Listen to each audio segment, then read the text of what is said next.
Assalamualaikum warahmatullahi wabarakatuh. Sahabat yang dirahmati Allah, Ashifa binti Abdullah adalah seorang wanita cerdas yang menjadi kebanggaan umat Islam. Bahkan Rasulullah Shallallahu Alaihi Wasallam dan para sahabat sangat menghormatinya. Bagaimana kisahnya? Ashifa adalah seorang wanita cerdas di kalangan umat Islam pada zaman Rasulullah Shallallahu Alaihi Wasallam. Ia merupakan seorang ulama di antara ulama umat Islam. Pikiran serta jiwanya adalah lahan yang subur bagi ilmu dan iman. Dikutip dari buku 100 Muslim paling berpengaruh dan terhebat sepanjang sejarah karya Teguh Pramono. Nama lengkap wanita cerdas ini adalah Ashifa binti Abdullah bin Abdi Syams bin Halaf bin Sadat bin Abdullah bin Kirat bin Razah bin Adi bin Ka'ab al-Qurasyiyah al-Adakiyah. Diriwayatkan, Ashifa binti Abdullah mengakui keislamannya sebelum Rasulullah Shallallahu Alaihi Wasallam hijrah. Sehingga, ia termasuk dalam wanita angkatan pertama yang berbaiat kepada Nabi Muhammad Shallallahu Alaihi Wasallam. Wanita salehah ini kemudian menikah dengan seorang lelaki bernama Abu Hasmah bin Hujaifah bin Adi. Keduanya lalu dikarunia anak oleh Allah Subhanahu wa Ta'ala dan diberi nama Sulaiman bin Abi Hasmah. Sebelum datangnya Islam, Ashifa binti Abdullah sudah terkenal sebagai wanita yang cerdas.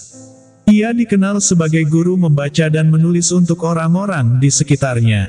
Kemudian, ketika masuk Islam, ia tetap memberikan pengajarannya kepada wanita-wanita muslimah dengan mengharapkan ganjaran dan pahala. Oleh karena itu, ia sering disebut sebagai guru pertama dalam Islam.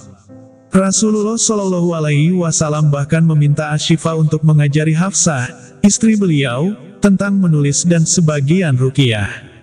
Ashifa berkata, suatu ketika Rasulullah Shallallahu Alaihi Wasallam masuk, sedangkan saya berada di samping Hafsah.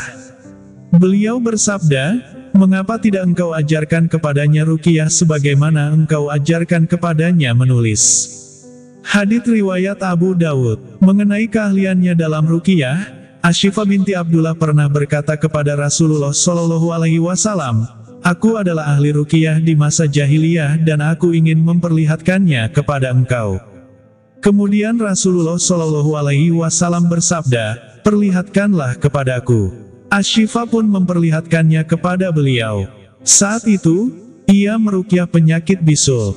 Rasulullah Shallallahu Alaihi Wasallam lalu berkata, meruqyahlah dengan cara tersebut dan ajarkanlah hal itu kepada Hafsah. Kemudian Rasulullah Shallallahu Alaihi Wasallam mengajari Ashifa banyak ilmu dan bimbingan sehingga tumbuhlah rasa sayang beliau kepadanya.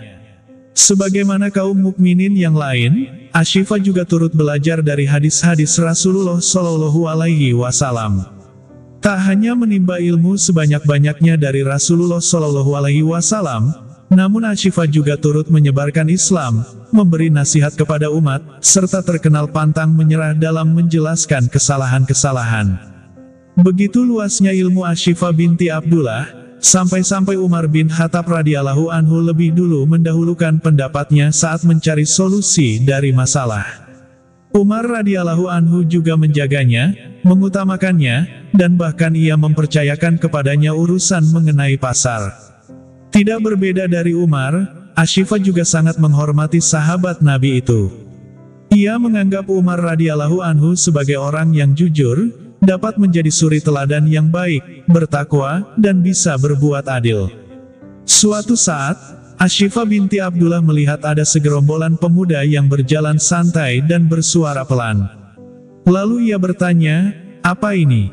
Pemuda itu menjawab, begitulah ahli ibadah.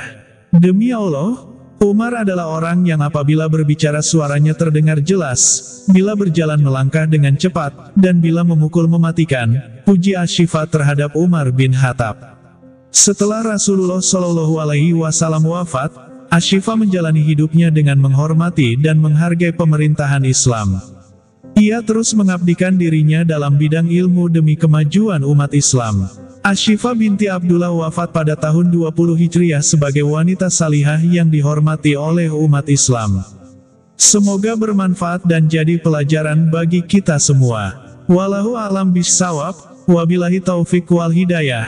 Assalamualaikum warahmatullahi wabarakatuh.